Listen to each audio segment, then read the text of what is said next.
Okay, I want to talk to you about the upper limit. So you might be asking, what's the upper limit?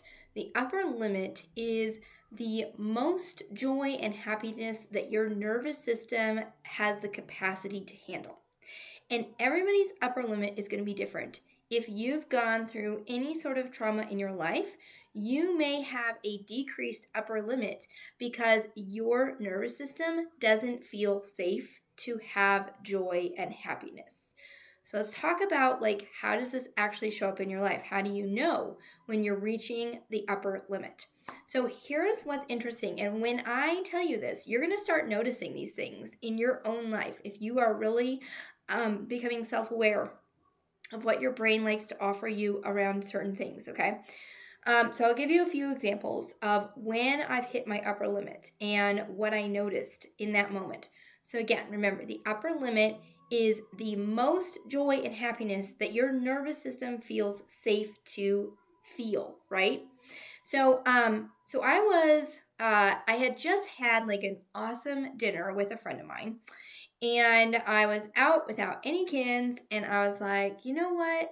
I had hit my 5 pound goal in my weight loss at that time. And my coach had said, you should do something to reward yourself for this, which I'm not super good at rewarding myself for hitting my goals. I just hit them and I keep moving. So I'm trying to get better at doing that and recognizing oh, I've hit a goal and I can reward myself for this. And she had mentioned yeah, you could go out, to Hobby Lobby or to Ross and just walk around and just relax, right? Just have a fun time by yourself, relaxing. And I was like, okay, that sounds fun. So I was like, you know what? Maybe I'll go to Ross and I'll just look around. And I'm in Ross and just on top of the world. I was just feeling so good, right? And I'd found a couple of pictures that I wanted to purchase, and I was going to get those. And then I had this really odd thought that was just out of the blue. And it was, I better get home to make sure that the puppies haven't drowned in the water bucket. Okay? That was this random thought that just popped up in my mind when I'm just on cloud 9, just peaceful, content, and then my brain's the puppies are going to drown in the water bucket if you don't get home. Okay? This is an example of an upper limit, okay? Because I was peaceful, I was content, and then my brain's this is not actually safe for Rochelle. We have got to do something to bring her back down. She just can't be this peaceful and content, okay? I'm going to give you another example, okay? This was more recently. So a couple months ago, right around Thanksgiving. So I was hosting Thanksgiving, okay? And I had been booked solid in my calendar with clients. And so I hadn't really had a lot of time to clean. And it's been on my want to do list for quite some time that I've wanted to hire some house cleaners. And so I decided, you know what? That's what I'm going to do for Thanksgiving. I'm going to hire some house cleaners to clean my whole house. And then I know it's off my plate because I have so many other things going on. So I hired some house cleaners, and that morning I had gotten so motivated. I was up at 5:30, you guys, and I was decluttering my whole house. I was so motivated. I was getting my whole house decluttered, and by 2:00 in the afternoon, between the house cleaners and me decluttering, my whole house was spick and span, perfect. I was ready for company, ready for guests. The next day was Saturday, and so I had a day to rest before I was hosting, and I could, spend time making a little bit of the food that I needed to make. Everyone was bringing something, so I didn't have tons on my plate. I just had the turkey, and my mom was going to come help me with the turkey. And I had cranberry sauce and mashed potatoes to make. And so it was easy peasy, right? So I was okay, awesome. Tomorrow I can just relax in the morning. I can just have a restful morning. And then in the afternoon, I can do some cooking. Mom's going to come help me, with this turkey, and we're going to be good, right? Okay, so I'm leading up to this major upper limit, okay? So at 2:00 in the afternoon on Friday, I'm feeling awesome. Like my whole house is perfectly clean. I've decluttered a bunch of stuff. I'm going to take stuff to Goodwill, and I was going to go pick up something for the kids that I found on Marketplace. And I was like, okay, we're going to go do that. And then it was so odd. I was walking out to the car, and I was just like feeling so good because I had also been like on track for my strength training goal. And I had hit like, I think at this point, I'm probably 9 or 11 weeks in to like strength training 3 times a week, 30 minutes those days. And I was being really consistent. Like I had not missed a day. And so of course it was Friday and I had done my strength training that morning. I just had this thought and I was like, man, I've been so consistent with my strength training. Like I'm so proud of myself. And then the thought came up and it was like, oh, well, you've been consistent with your strength training because you haven't gotten sick. I'm like, maybe. I don't know. I think I may have come into slight agreement with that, that thought.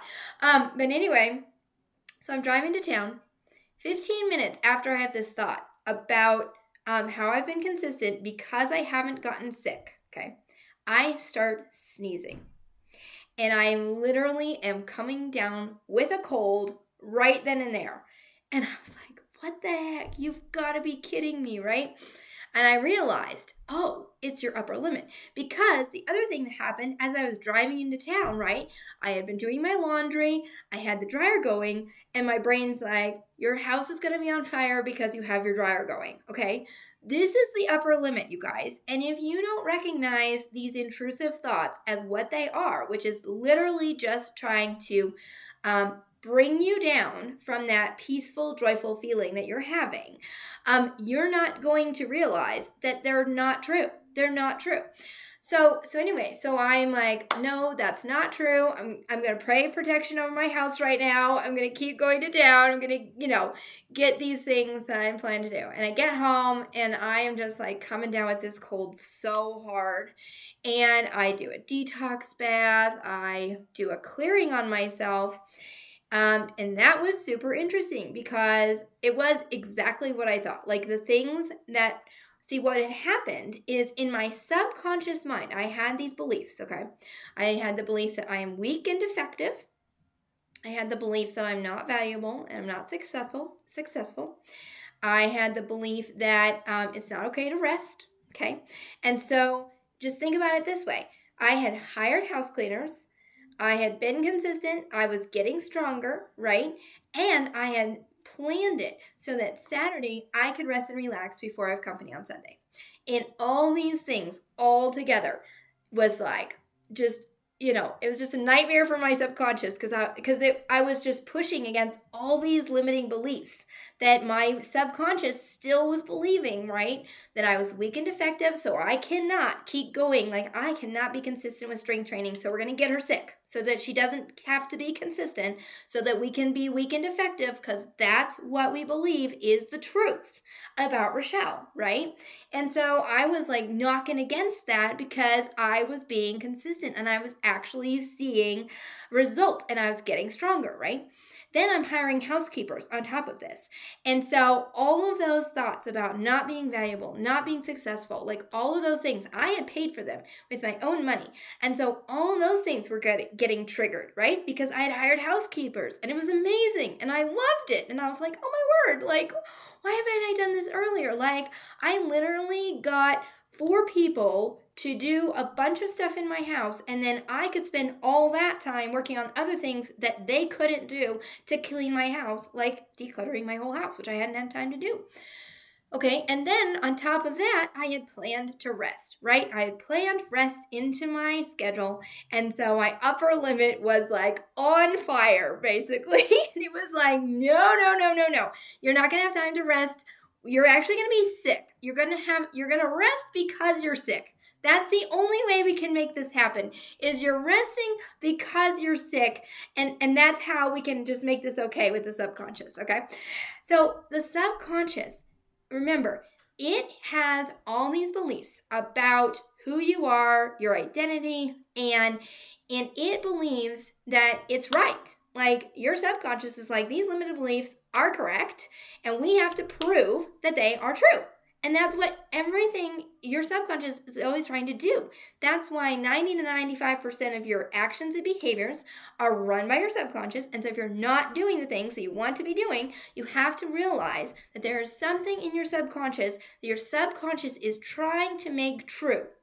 So if my subconscious believes that I am weak and defective, then it is consistently trying to keep me from showing up for myself, doing strength training. It's going to get me sick so that I quit, okay? Which I did not. I pushed through that. Monday morning, I was still not feeling great, and I did my exercise anyway because I was like, you know what? You're not winning this one.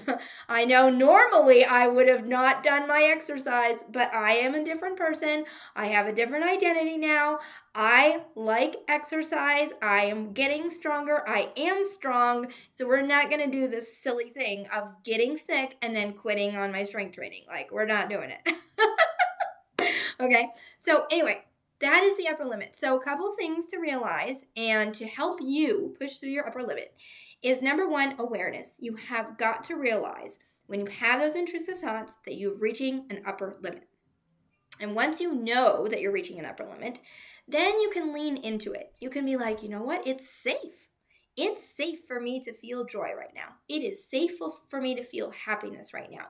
And so what you're going to do is you're going to thank that thought for showing up to try and protect you. And you're like, you know what? Thank you for being here to try and keep me safe. But I'm not aligning with you today. This is not true. This is not true.